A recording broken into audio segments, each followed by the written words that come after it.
Thank you so much for joining me today. It's great to be back here at RootsTech among good friends. And today I will share with you everything that's exciting and new at MyHeritage. I'll describe what we've been up to with recent products and features. I'll go into depth with new releases that we're announcing this week at RootsTech. And as usual with my talks, I will have some scoops that you will get to hear for the first time ever. Thank you.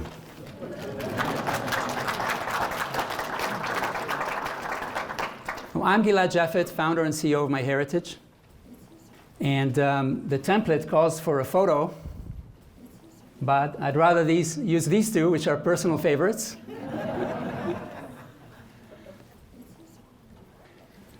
Now, those who know me know that I'm a passionate genealogist since the age of 13.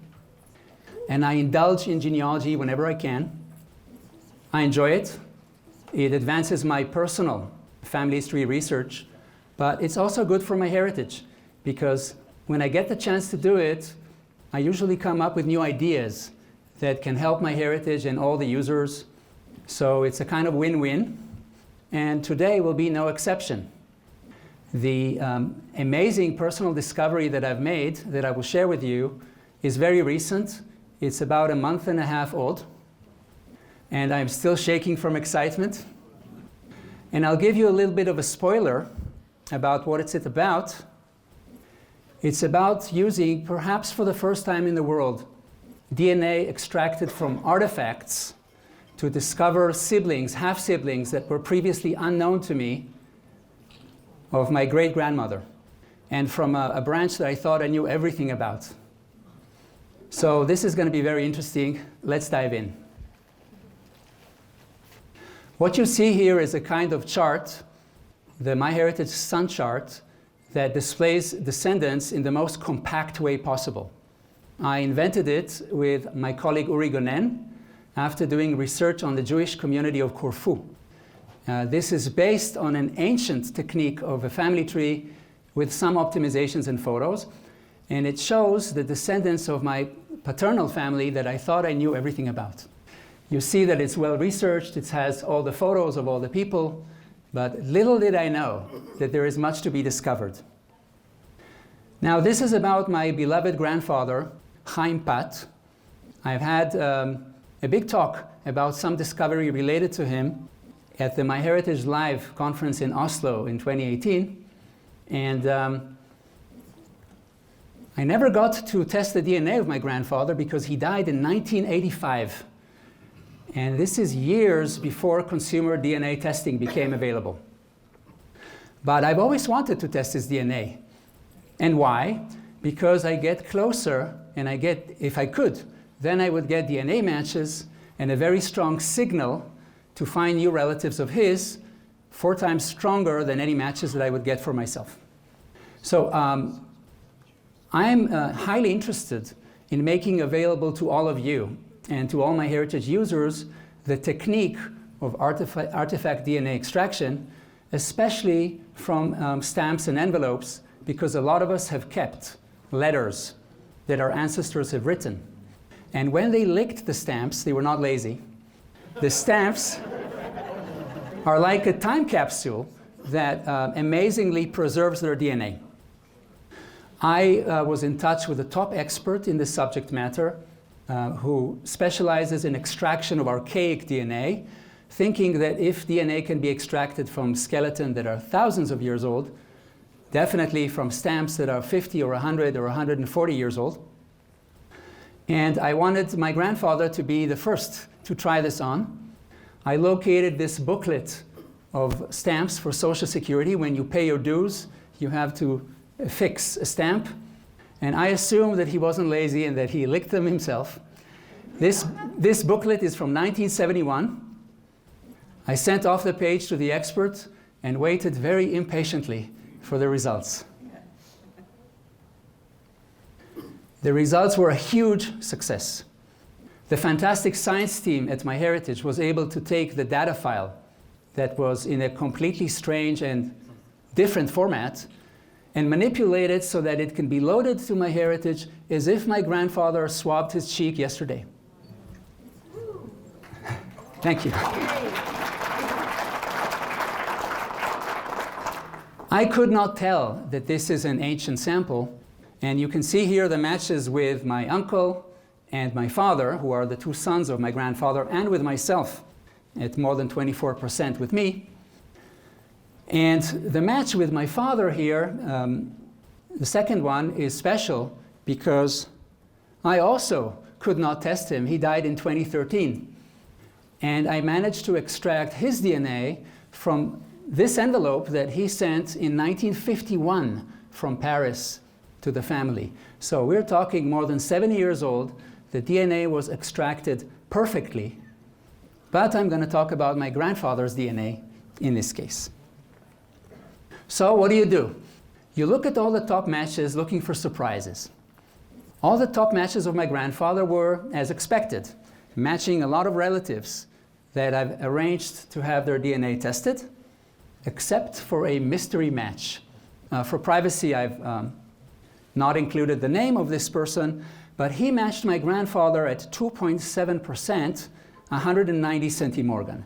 Now, that was an unfamiliar person, and that was a huge surprise.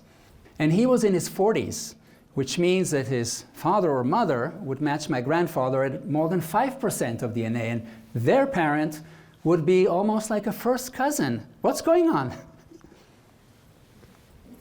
So this indicated that I was on the verge of making an amazing discovery, thanks to those stamps from 1971. And I enlisted the help of a brilliant genealogist and genetic expert, Janet Andreopoulos. She's well known for researching Armenian genealogy, and she was very, very helpful to me in this process. We're trying to find out how my grandfather is related to this mystery person. She begins the research, she looks at the matches, and she figures out which ancestors of the DNA match should be connected to my grandfather. And she finds a marriage index of these two ancestors, a Morris Matilsky and a Bessie Weber. And they were married in 1918. One of them is very, very, very close to my grandfather. So here intuition kicks in. And I tell her that I don't think this is Bessie Weber. I think this is Bessie Weller, because my grandfather's mother, her maiden name was Esther Weller. And I also knew that the match had to be through her, because I had other people tested on the other side, and they were not matching with this mystery match, with the shared DNA. So this was a theory, and within a few hours, using Genie.com, I was able to prove that the instinct was correct. I found a Morris Matilsky who married a Bessie Weller. So the Weber was a mistake in the New York archive. And so I'm getting closer to the truth now. I know that I have something special. I have a Bessie Weller that I've never heard of, somehow related to my great-grandmother. How do I connect them? So this family is Jewish. And when you do Jewish research as much as I do, you know some secrets. And so we want to know more about this Bessie. We want to connect her to her family from Europe. She arrived into the United States, typically from Belarus or Russia. She was not always called Bessie. That's an American name. She must have had a strange-sounding Jewish first name, but how to find it? It's not easy. So I want to find her immigration record, typically through Ellis Island, because it will tell me which family she's joining in the United States and which family members she left behind in Europe. And through that, I will try to connect them to my grandfather. And also find the gravestone, because in Jewish tradition, every gravestone contains the name of the father of the deceased. So every gravestone gets you one generation higher. But how do I find this Bessie when she immigrated? She was not called Bessie. So here, and you know, genealogy is sometimes the mastery of the art of names, first names and last names, because you need to know what to look for. And they often change. So I made up a theory that Bessie is probably Batya, which is a Hebrew name, daughter of God. In Yiddish, it would sound Basya, very close to Bessie. And in Yiddish, the nickname would be Bashe. So I said, let's look for an immigration record of a Bashe Weller when I'm actually looking for Bessie. And I lucked out.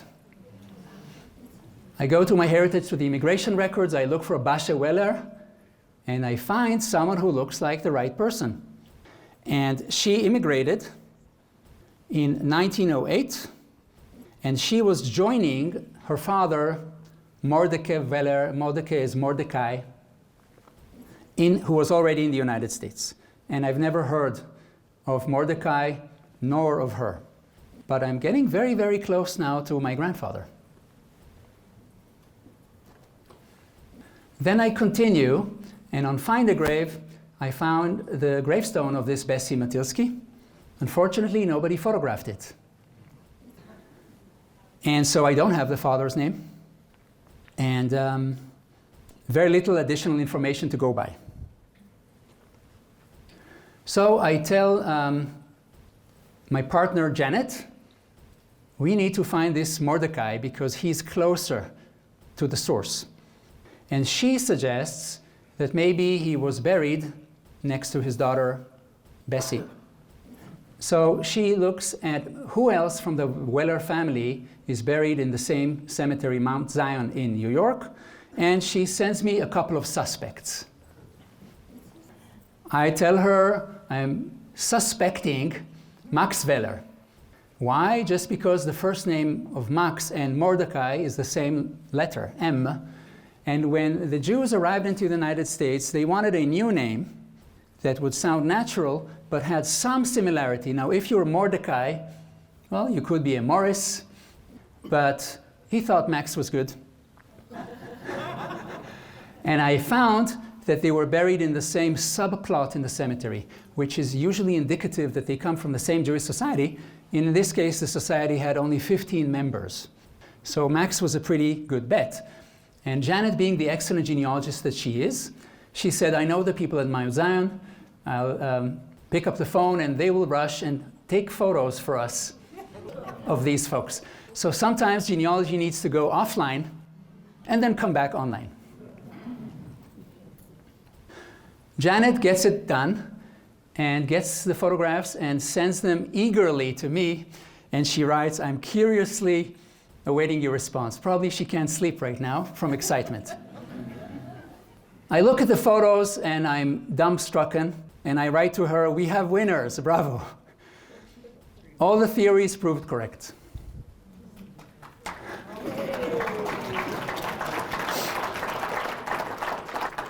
So I really love those old gravestones. I mean, look at those lions, and they're amazing. So we see here on the Bessie Matilsky gravestone, it says in Hebrew that her name is indeed Batya, daughter of Mordechai. And on Max, it says that his Hebrew name is indeed Mordechai, but that his father's name is Meir Weller, and Meir is my great-great-grandfather. So this is the genealogical evidence that ties with the genetic evidence, and it means that Max is a sibling or half-sibling of my great-grandmother that I never heard of before. So now I go back to Grodno, and I find a census from the 1860s. And it shows that my great-great-grandfather, Meir Weller, he actually was married twice, and I had no idea. His first marriage resulted in the children Mordecai, or Max, and another one, Rose. And his second marriage is the result of, or I am, yours truly, the result of his second marriage. And there were 3 children there. I had no idea that my great-grandmother had half-siblings, and I suspect that even my grandfather didn't know. Because in those days, if you escaped Russia and you went to the United States, ties were easily disconnected. Correspondence with letters, and sometimes the address was not known, and families got torn apart. So I completed the research and added more than 100 people to my family tree, all those half-siblings and their descendants. Thank you.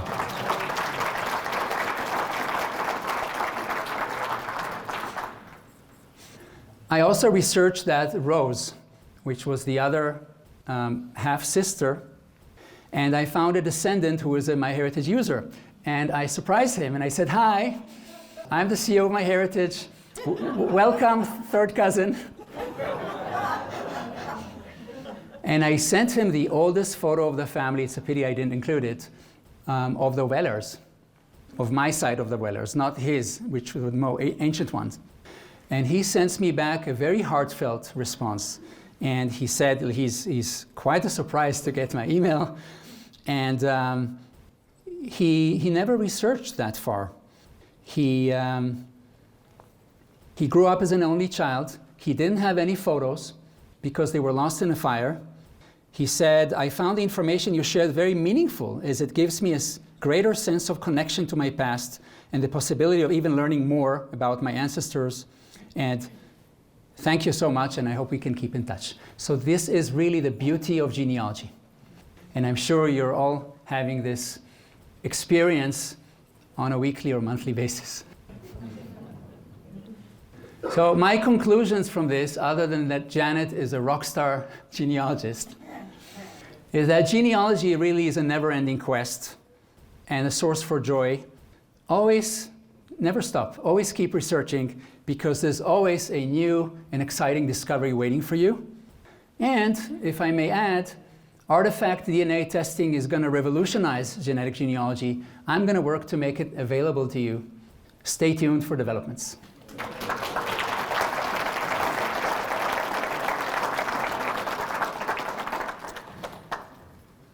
After this appetizer, I hope you're ready for the main dishes. Great. So, I'm going to now describe the new products and features that we have been working on and have already released in the past few months. And they occurred after the previous RootsTech, of course. And I want to describe a bit what they are, how they work, and how we develop them. What's interesting is that they're all based on AI, artificial intelligence. The first is photodata. And actually, it was perhaps in this room in 2020 that I described for the first time my intent as a scoop to develop it. This is a feature that allows a system to guess the year in which any historical photo was taken. And it works amazingly well. It's based on a model that we trained ourselves at MyHeritage. How did we do it? We took a lot of historical photos for which we knew when they were taken, for various reasons. Usually, there is an inscription behind the photo and somebody wrote the year or the date. We trained the system, and AI is like a black box. It picked up on signals in photos that even we couldn't think of, like hairstyles and clothing and objects, and if there was a particular flower and any furniture. It picks up on these, and then when you give it a new photo that it has never seen before, when I say new, I mean from the 1880s, it's going to tell you when it thinks the photo was taken with remarkable accuracy. Now, it may not always be precise. If it says here 1952, it might be 1953 or 4, but you get a very good idea of when it's from, and this is very helpful in genealogical research. More than 5 million estimates were generated to the delight of our users since we released it in August 2023. MyHeritage is the only major genealogy website with this functionality. And there is more good stuff like this to come that we're working on, but I have to keep some good stuff for my next talk next year. All right, AI Biographer solves the need that all of us want to document and commemorate our ancestors and relatives, but we are hard-pressed for time. If we had all the time in the world, we could sit down and write amazing biographies, but it takes a lot of time and research to do so. and AI can assist us. AI Biographer, you can run it on any person in your family tree who is deceased in just one click. And it's going to take the information in your family tree and convert the facts into a narrative of when the person was born and when they married and the children and so on. But it will also utilize matches, historical records that match, other family trees that match, and oh dear, it would even go to the internet to see if there is additional information there about your ancestor. It will compile all of that and enrich it with historical context, which is sometimes not known to us genealogists. For example, my grandfather Chaim, he was born in Bialystok, and what was life like out there? And when he immigrated to Israel in 1920, what was the background to that? All of that you get in the AI biography. And you get footnotes indicating the sources of information. And that's very useful for genealogists because we're always skeptics and we want to check things for ourselves. And sometimes AI has an authority for inventing or hallucinating. So I would say that this is quite safe from that. And I really love the biography that it created for my grandfather Chaim. And because it picked up that I wrote in his occupation field, that is, he was director of social welfare in the Vaad Leumi in Israel, it was able to add to the biography a lot of detail about that organization and the role that my grandfather played in it, which was quite amazing.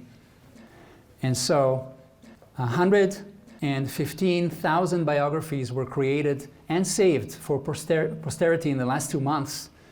And this is a wonderful contribution to genealogy. And there's much more to come. And the last amazing AI feature that I want to describe is the AI record finder. We were envious of ChatGPT and the way you could have a conversation and have it tell you pretty much everything. However, ChatGPT was trained on the internet, and the internet doesn't know about our ancestors unless they were famous or infamous. So I wanted the ChatGPT about everyone and anyone who ever lived. And to do that, I had to train it on all the information in MyHeritage. Deceased people. And this is what AI Record Finder is. It's trained based on all the deceased people among the 20 billion records on MyHeritage. And then you can converse with it and ask about an ancestor or relative that you're looking for.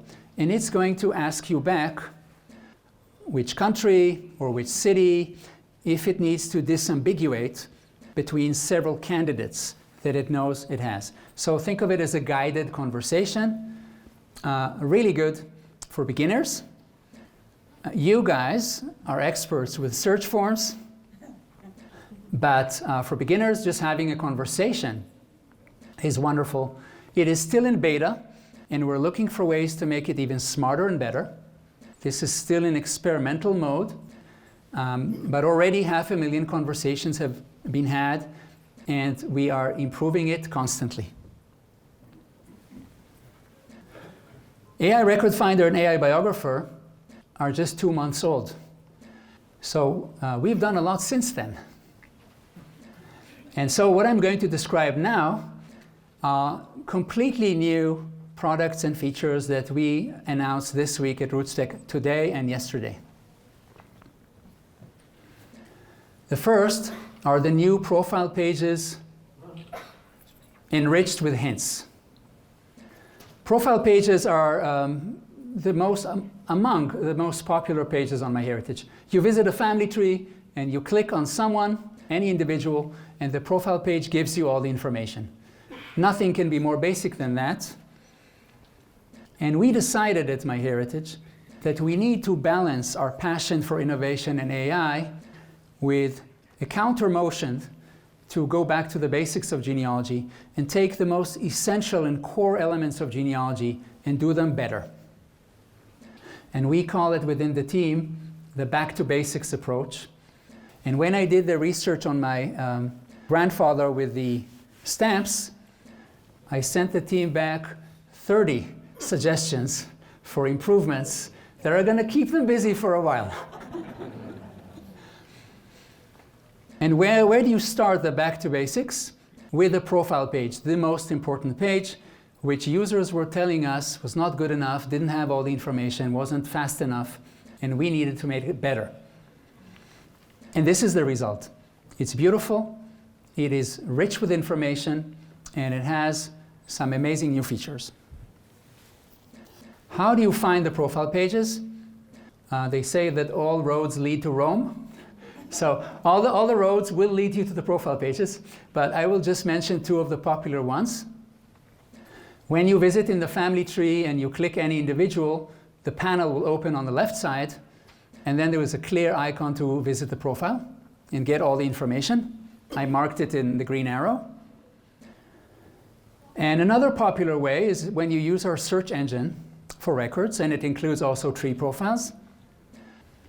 When you arrive at a result, this result page is displayed, and there is a link to go to the profile page from the family tree where this originated. We are going to improve this page soon, put more useful information here, and make that link to the profile more prominent. So here is the new profile page, and in fact, it has 5 and sometimes 6 different tabs. But the most important one is the Details tab that's going to open by default when you visit the profile page. Because it's hard to see, I'm going to zoom in on its components. On the left, you see all the life events known about the person from your tree. When they were born, education, immigration, and typically marriage, ultimately death and burial. All that information is there with places and dates.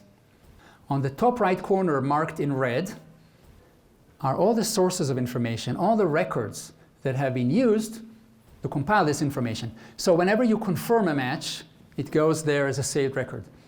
Whenever you go to the search engine and save a record to an individual in your tree, you're enriching that also. So some people don't like family trees when they do research. Typical genealogists might say, all the trees are bad except my own. So the beauty of this is that when you discover a family tree profile, go to the profile page and you'll get a list of all the sources this user has used. And you can then go directly to the source and collect the information yourself. Perhaps you will do a better job. So that is so important that we put it in the top right of the first page. And in the bottom right, marked in green, are all the immediate family members of this individual. And if you click any one of them, you will be taken to the profile page for that individual. And now, perhaps the most useful addition to the profile pages are hints. You are probably all familiar with MyHeritage matches. There are matches with other trees. We call them smart matches. And there are matches with historical records. We call them record matches. Hints are not a new type of match. They are based on the existing matches, smart matches and record matches. But we take the information on those matches and we display it in the context of the profile, focusing on information that you can add to your tree that is missing in your tree. So when you're looking at a profile, it means that you're highly interested in this person right now. What could be more useful in seeing right then and there what matches are available and what information they can bring? Matches that are packaged as hints can be more life events and more details for life events that you already know. For example, you might know the birthplace, it can give you the birth date. You might know the birth year, but this can give you the month and day in which the person was born. Hints can also give you relatives, close relatives. If this person does not have a spouse, but there is a record that knows the spouse of this person, then here there will be a hint to add the spouse. In this example at the bottom, you see a hint for a burial. And if you can focus your eyes, you can see a little picture of the gravestone. So in order to tempt you to click, we are showing you the actual images of the records that have the information. I think it's they say about Hotel California that you can check out anytime, but you can never leave. So we don't want you to leave this page. So we made it possible to do everything on the page without leaving it, including interacting with hints. So you don't get distracted and you don't lose focus. So if I just click a hint, I can work on it and process it right on the page. Let's take an example. So for this person, there is a hint of a more complete birth date. The tree I have says birth 1883. There must be a record that knows more. I click the hint, and a panel opens on the right. And the rest of the profile slides elegantly to the left. And I can see the information in a typical way that a genealogist would appreciate. I see the information that I have in my tree and the information from the match. And I can confirm or reject the match. If it is incorrect, I can reject it. If it is correct, if I think it is correct, I confirm it. And then we're going to work to allow you to extract whatever information you want without leaving the page. That is a couple of weeks away, the extraction without going away.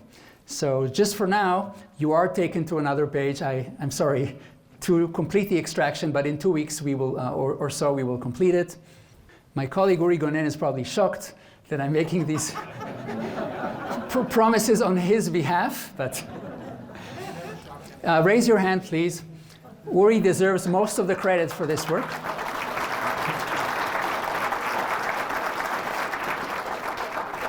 Along with a great team of engineers, product managers, designers, QA, engineers, and so on. But without Uri, it would never have happened. And those were hints, but there are still matches. And so in the Matches tab, you can see all the pending matches that you haven't processed yet of this individual, and smart matches with trees and record matches. And notice at the top where it says matches, there is the number.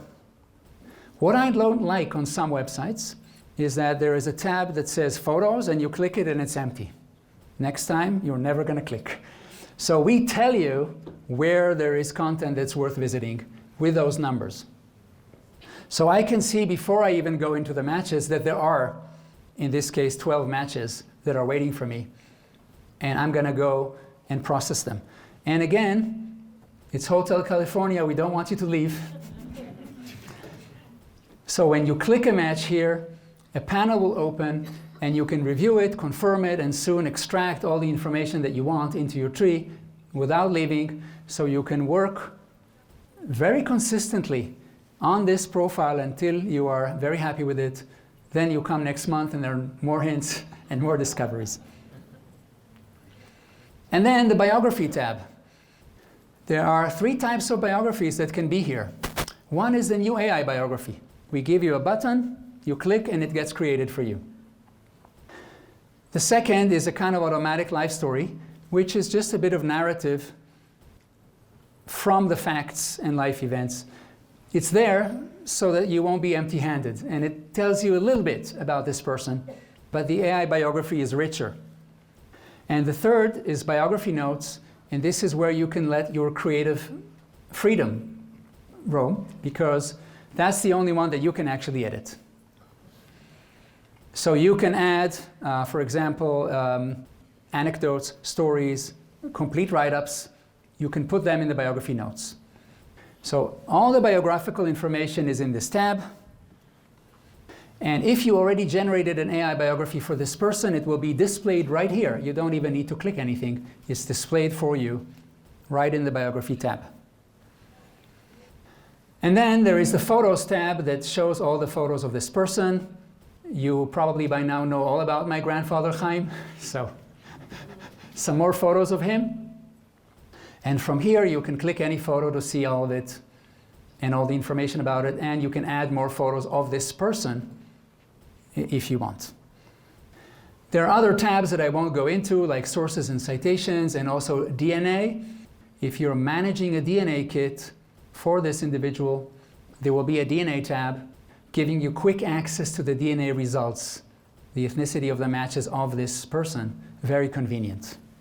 So it should be no surprise to you by now that MyHeritage is announced and released today, oldnews.com. And Old News is a wonderful new website focused on historical newspapers. Historical newspapers are a fantastic source of information for genealogy, because instead of giving you dry facts like birth, marriage, and death records, here in newspapers you can find the juicy stuff. And not just obituaries, but you can find whole life stories, you can find all the greatness of your ancestors and also their flaws and weaknesses, and occasional criminal records. So newspapers are a fantastic source, and we wanted to have a separate website that we can evolve and put a big focus on. And we've created oldnews.com with a new type of technology that is the fastest service we've ever used. It is blazingly fast. So I'm going to play a quick video. Introducing oldnews.com, a vast online archive of millions of historical newspapers from all over the world. Dive into the headlines that shaped your family's story. Access a treasure trove of historical newspapers where you'll gain new insights into your ancestors' lives and watch as stories from the past unfold. Explore the stories that made history at oldnews.com.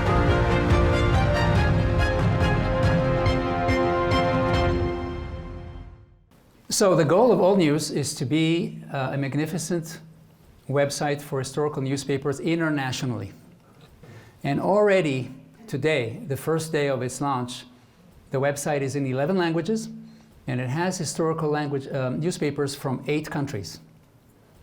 You have the usual suspects: US, UK, Canada, Australia, soon New Zealand, but also Germany, Austria, Czech Republic, and the Netherlands, and very soon also Hungary, France, and additional countries. Hundreds of millions of newspaper pages already here. We are planning to add at least 100 million more by the end of this year. And as I will show you shortly, when you search it, it's not only very fast, but it will also give you these cropped thumbnails of each newspaper page, highlighting the ancestor or relative that you're looking for, which makes it more compelling because you can then have an understanding if this article is worth visiting or not. And we are working now on using AI, artificial intelligence, to extract information from obituaries. You know that a typical obituary lists a lot of relatives, and all of the relatives will be available to search on Old News as structured records. A structured record is fantastic because you can utilize synonyms. You can find people who are spelled a little bit differently than the way you enter them. This is very exciting. It's a new service with new content. It more than doubles the newspapers that are currently on MyHeritage. We've taken care of the MyHeritage subscribers. If you are a MyHeritage subscriber, you don't lose access to all the newspapers that existed until now. However, new newspapers that will be added on Old News, and MyHeritage will only have an index or the text results. You will be taken to Old News to view the images, and you can have either an Old News subscription that is very, very affordable, or a new type of subscription that we called Omni. Omni is, we tried to make it a one-stop shop for genealogy. It includes all the newspapers from Old News, all the features and content on MyHeritage, equivalent to the complete subscription on MyHeritage, plus a Genie Pro subscription, plus 1 year for the wonderful Legacy Family Tree webinars, plus unlimited photo scanning that is available on the Reimagine app and soon on the MyHeritage mobile app. So Omni gives you access to pretty much everything you can imagine that we've ever developed and it's priced affordably so that it's 50% what it would have taken to purchase all of these components separately. So if you went to Genie and you went to the webinars and you went to MyHeritage and you went to Old News, Omni will get you all of that at half the price. Old News is good news and easy to use. It's no coincidence that it rhymes. I came up with the name Old News because Old News is usually a negative thing unless you're a genealogist. Yeah. If you're a genealogist, then nothing beats Old News. So it's very easy to search. You just type the name of the person you're looking for, but you can also look for any keyword or any event.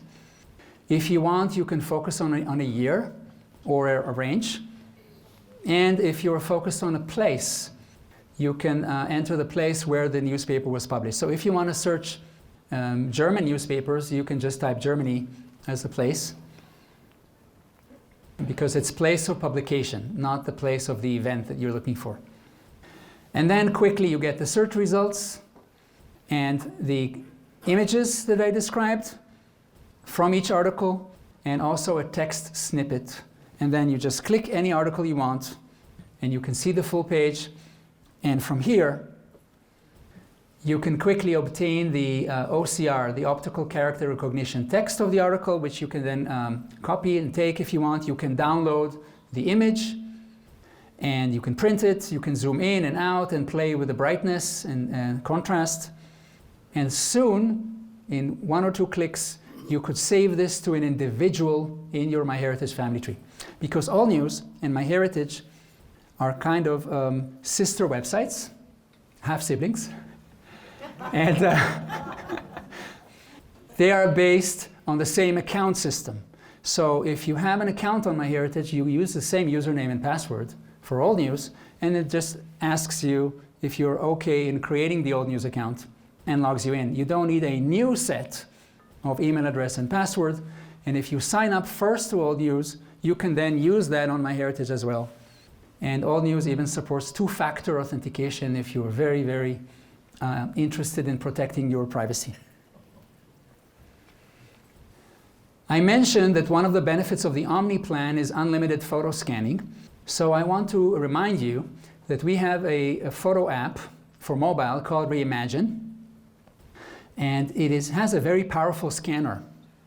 The benefits of that scanner is that you can take an entire album page that has several photos in it and snap one photo, and it will do all the cropping for you. And if you, like me, have scanned thousands of album pages, you will know that cropping is a pain. Yes, no, one by one. So this auto-crops. Now, if you are like me, very pedantic, and you want to maximize the resolution, so you don't want to take 4 photos in one scan because you know that you're losing some resolution, you can still take 1 at a time if you want, and it will auto-crop for you. So you don't need to sacrifice resolution. What we decided to do is to take this wonderful scanner that was in the Reimagine app and put it in the MyHeritage mobile app, which is really a great app that I encourage you to be using alongside with the MyHeritage website. So we are adding the scanner, and we're creating a cheaper photo subscription on MyHeritage for people who want to use our wonderful photo tools.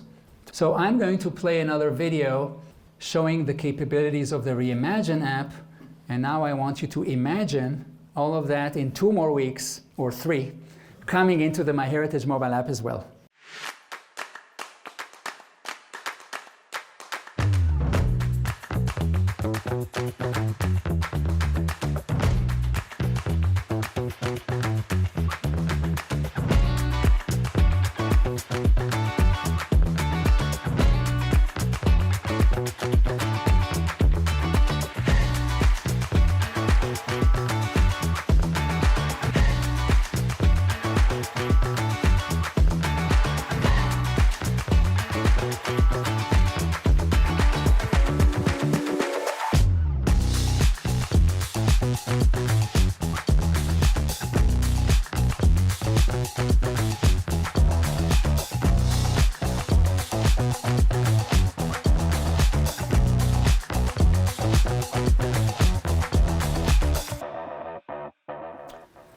Okay, now I'm arriving at the very interesting part of new announcements. Everything that I will announce now is not available immediately, but is coming very soon because it's already in progress. First, we have our dear friends at Family Tree DNA. We worked together with them for years, and those of you who have taken the MyHeritage DNA test would know that they are the lab that is processing the DNA samples for us. We do all the analysis, but we use them as a lab, and we are great partners and friends, and we decided to deepen the partnership, and we are announcing today a new collaboration between the companies that will probably be available in the April-May timeframe, which is just a month or two away. Family Tree DNA has very good products for mitochondrial DNA and Y chromosome DNA, and they want to focus on those products and improve them. And it's more difficult for them to continue investing efforts in the family tree builder that they have. They are going to announce that they will be sunsetting the family tree builder and recommending to their users, if they wish, to transfer their trees to MyHeritage, and there will be a one-click integration between the websites. So if you're on Family Tree DNA and you linked to your MyHeritage account, you can visit each account from the other in one click without having to log in and having context go in from one website to the other. This is extremely useful because the MyHeritage offers Family Tree DNA users 20 billion historical records and the awesome new profile pages and so many things that Family Tree DNA could not offer to their users, and they will be able to focus on what they do the best. In addition, when you will be looking at your Family Tree DNA matches on Family Tree DNA, if they are associated with trees, one click would show you the relevant trees on MyHeritage, where there is a lot of functionality, the ability to contact users, the profiles, and historical records that match the profiles and so on. So all of this is, I think, very beneficial to users, to MyHeritage, and to Family Tree DNA, coming very soon.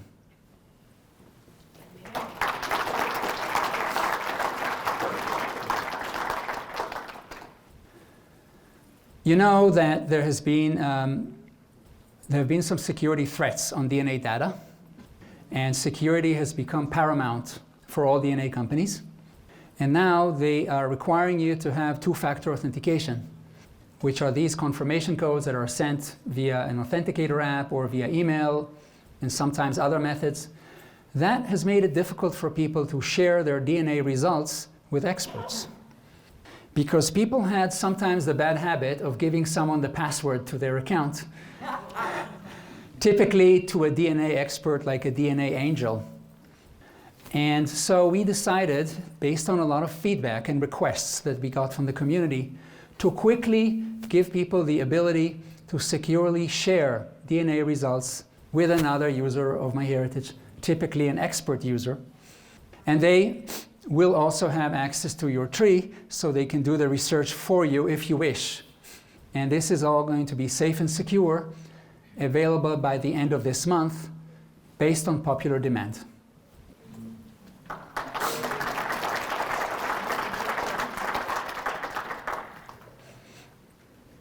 And now, maybe the biggest scoop of all. Drum roll.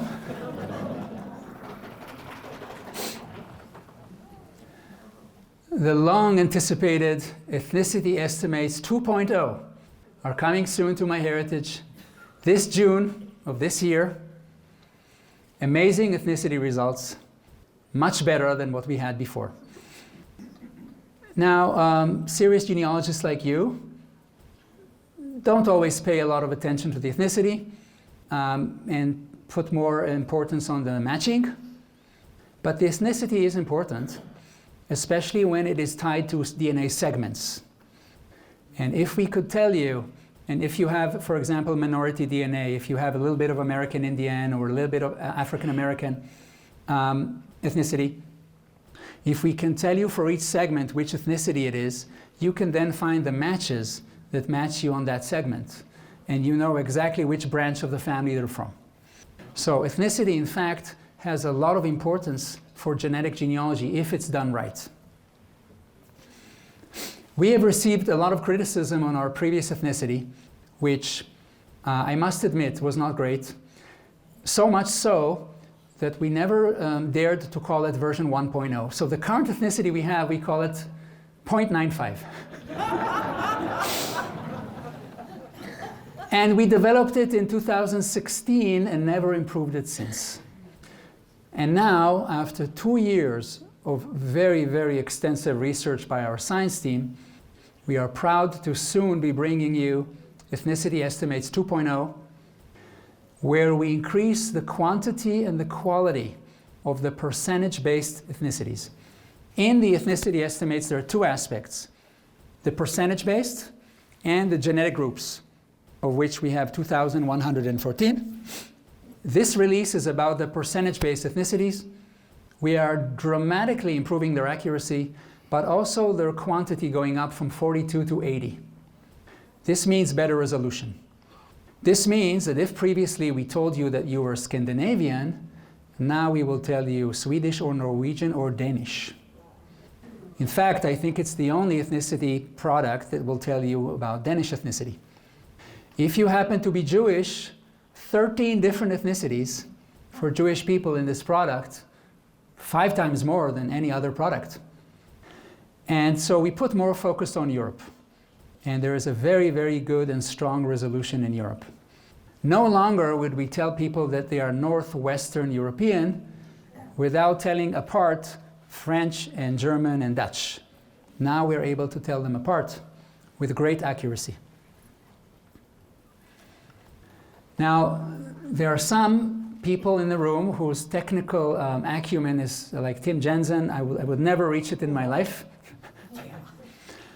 So for people who are slightly technical, I decided that I will add some technical slides showing you why the new 2.0 ethnicities are much better. So whenever you're dealing with predictions, and if you've been attending the wonderful lectures of Diane Southard on DNA, she will often tell you that there are 2 parameters, precision and recall, that are very important in evaluating the quality and the accuracy of a prediction algorithm. Precision is when I tell you that this person has the ethnicity of Danish, am I right or not? What is the probability that I'm correct? And recall is, if they are Danish, would I say that? Because sometimes you can have great precision and everything you say is correct. It's like saying the truth but not the whole truth. And so sometimes there could be ethnicities that you're not calling out. Here we are plotting on these kind of nerdy graphs. We're plotting the old version 0.95 on the x-axis against version 2.0 on the y-axis. And if the results are the same, you would land on the diagonal. If you're above the diagonal, it means version 2.0 is superior, especially if it's way up towards the coveted 1.0, which means 100% accuracy in precision or recall. You can see here that version 2 is dramatically better in both precision and recall, with the exception of a few ethnicities that are currently slightly less accurate. But for most ethnicities, the precision is much better and the accuracy and the recall is much better. Another way to measure the accuracy is concordance, is the degree to which 2 or more kits agree on the results. Some users of MyHeritage, for some reasons, have purchased the same kit twice and have taken the same DNA test twice. But then you ask yourselves, are they getting the same results twice? You would want close to 100% concordance, because whenever there are technical factors that impair the accuracy, the concordance would be below 100%. So we call them selfs, and we have improved the concordance from 96% to 98% with a new model. And another way to look at accuracy is on the child only. Child only is very embarrassing. Let's say you have a child and 2 parents, and these are the real parents. The child has a certain ethnicity, the parents don't have it. Something is off. Yeah. Unfortunately, our previous ethnicity algorithm was off too often. We have two ways of looking at it: severe errors and moderate errors.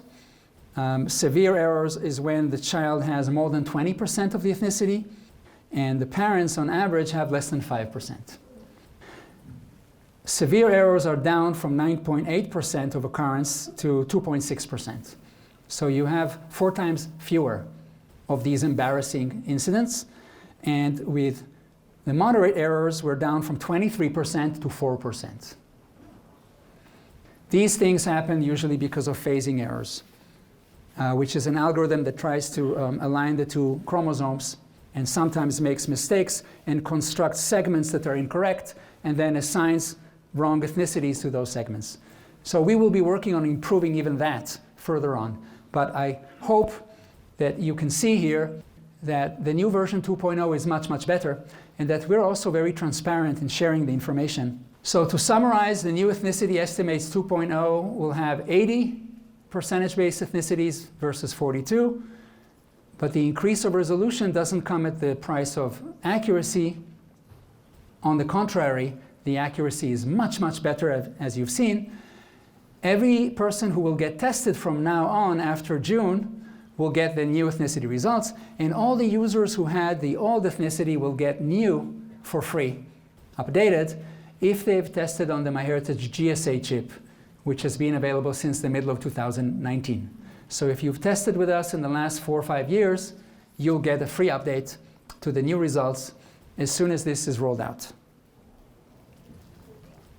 So to summarize everything that I've shared with you today, I have to call on an object from my collection, which is shown here on the top right. It's a drageoir, and it's a box of candy in France. It's an antique object, typically made of silver and crystal.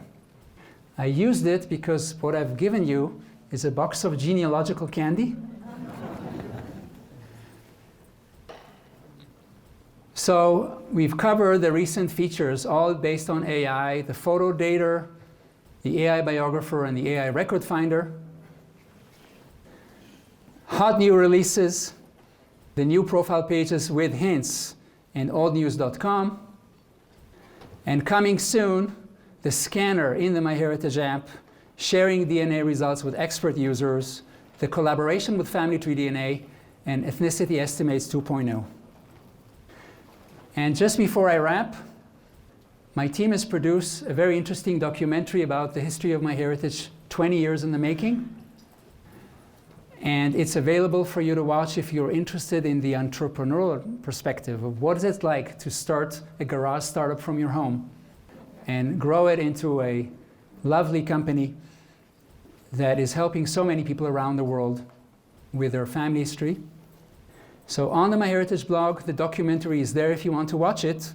And I want to extend a huge thank you to the wonderful MyHeritage employees, without which none of this would have been possible. Thank you very much.